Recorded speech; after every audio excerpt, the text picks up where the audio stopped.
வணக்கம் நண்பர்களே. இன்னும் ஒரு இனிய காலை பொழுதில் தீதும் நின்றும் நிகழ்ச்சியில் உங்களை சந்திப்பதில் மிக்க மகிழ்ச்சி அடைகிறேன். இன்றைக்கு மார்ச் 24 உலக காசநோய் ஒழிப்பு தினம். இந்த தினம் என்பது 1882 காசநோய்க்கு எதிராக மனிதன் நடத்திய போராட்டத்தில் ஒரு முக்கியமான திருப்புமுனை நடந்தது. அந்த ஆண்டில்தான் ராபர்ட் கோச் என்பவர் காசநோயை ஏற்படுத்தக்கூடிய டியூபர்குலோசிஸ் என்கிற அந்த ஒரு நுண்கிருமியை அவர் கண்டுபிடித்தார். அவர் கண்டுபிடித்த பிறகு ஏனென்றால் அதுவரைக்கும் காசநோய்க்கான காரணங்கள் நிறைய பேருக்கு தெரியவில்லை. காசநோய் எதனால் ஏற்படுகிறது, ஏன் இவ்வளோ பெரிய உயிரிழப்புகளை ஏற்படுத்துகிறது, அது குணப்படுத்தவே முடியாத ஒரு நோய் என்றெல்லாம் மக்களுடைய வாழ்க்கையில் அது ஒரு பெரிய ஒரு விளைவுகளை ஏற்படுத்தி கொண்டிருந்தது. முக்கியமாக காசநோயின் காரணமாக அந்த டிபி என்று சொல்லக்கூடிய அந்த காசநோய் என்பதை தமிழில் கூட அதை எலும்புருக்கி நோய் என்றெல்லாம் கூட சொல்வார்கள். காசநோய் ஏற்பட்டவர்கள் அதிகமான உடல் எடை இழப்பை சந்திப்பார்கள் அல்லது பல்வேறு விதமான ஒரு மூச்சுத்திணறல்கள் போன்றவற்றை எல்லாம் சந்திப்பது என்பது வழமையாக இருந்திருக்கிறது. அதாவது அது ஒரு வெளிப்படையாக தெரியக்கூடிய நோய் அல்ல, ஆனால் தொற்று நோய், பரவக்கூடிய ஒன்று. காசநோய் இருக்கக்கூடிய ஒருவருடைய மூச்சுக்காற்று அல்லது சளி போன்றவற்றிலிருந்து இருக்கக்கூடிய அந்த கிருமிகள் எளிதாக இன்னொருக்கு தொற்றக்கூடிய ஒன்று. அதனால் ஒரு காலத்தில் காசநோயாளிகளை எல்லாம் ஒதுக்கி வைக்கக்கூடிய ஒரு நிலையெல்லாம் கூட இருந்திருக்கிறது என்பதை நாம் வருத்தத்துடன் நினைத்து பார்க்க வேண்டிய ஒரு நிலை இருக்கிறது.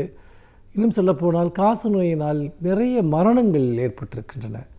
மனிதர்களுக்கு அதிகமான மரணத்தை ஏற்படுத்தக்கூடிய நோய்களில் ஒன்றாக இந்த காசநோய், டிபி என்று சொல்லக்கூடிய இந்த டியூபர்குலோசிஸ் கிருமியினால் ஏற்படக்கூடிய இந்த காசநோய் என்பது ஒரு பெரும் இழப்புகளை மனித குலத்திற்கு ஏற்படுத்தி இருக்கிறது என்று சொல்லலாம். அப்படிப்பட்ட நிலையில் காசநோய்க்கு எதிரான ஒரு மாபெரும் அறிவியல் கண்டுபிடிப்பு, அந்த கிருமியினுடைய மூலாதாரத்தை கண்டுபிடித்த பிறகு அதற்கான சிகிச்சைகள் தொடங்கின. இன்றைக்கு காசநோய்க்கு மருந்துகள் வந்துவிட்டன, சிகிச்சைகள் இருக்கின்றன.